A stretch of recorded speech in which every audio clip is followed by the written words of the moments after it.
menikah dalam Islam adalah ibadah. Dan ibadah sifatnya abadi. Sekali kita sholat sampai mati kita sholat. Sekali kita puasa sampai mati kita puasa. Sekali kita menikah sampai di surga tuh sama pasangan.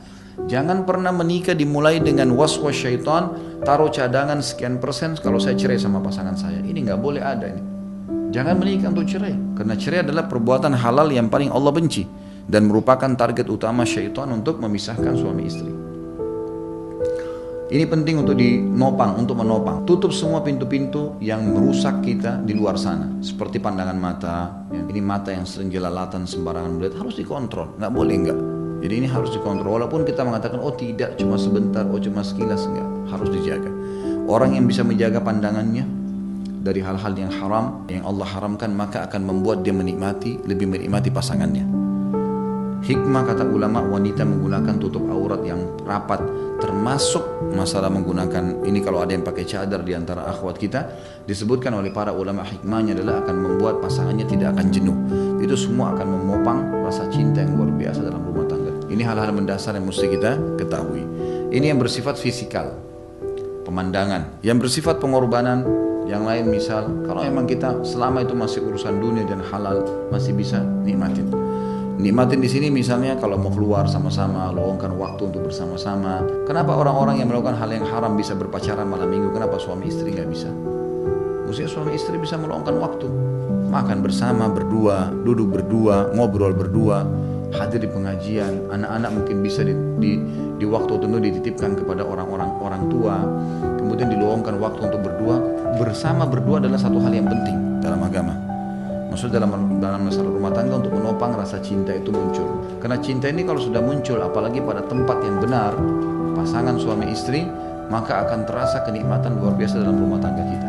Sebagaimana Allah SWT berfirman dalam surah Al-A'raf 189, Huwallazi khalaqakum min nafsin wahidah wa khalaqa minha zawjaha yaskunu ilaiha. Dialah yang telah menciptakan kalian dari diri yang satu, dan daripadanya diciptakanlah istrinya, dan dia merasa senang kepadanya.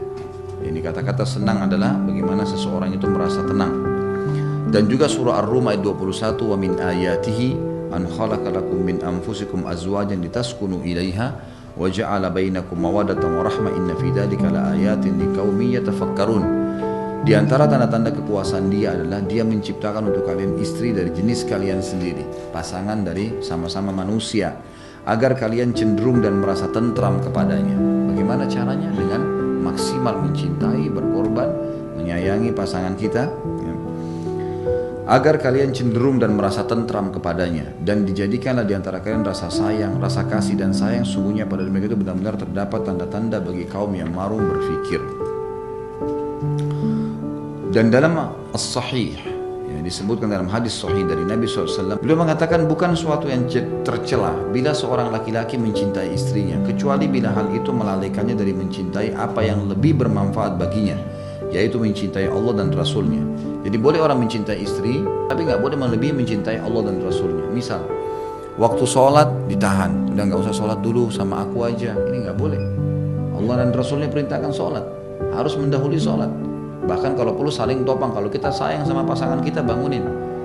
Ingat sabda Nabi SAW, ya, semoga Allah merahmati seorang laki-laki yang bangun tengah malam, kemudian dia bangunkan istrinya. Jadi kalau dia cinta, dia bangunkan istrinya. Ya. Kalau istrinya nolak untuk bangun sholat bersama, dia percikin air di wajahnya. Bangun. Romantis dalam Islam adalah dilakukan pada saat beribadah berdua. Jadi juga perlu satu hal di sini, jangan kita terpengaruh dengan film-film nih. Film banyak menggambarkan bagaimana keromantisan orang non-muslim. Bahkan masuk dalam romantis adalah bercumbuan di depan umum, di pantai, di gunung, di jalanan. Ini bukan romantis ini, sama sekali.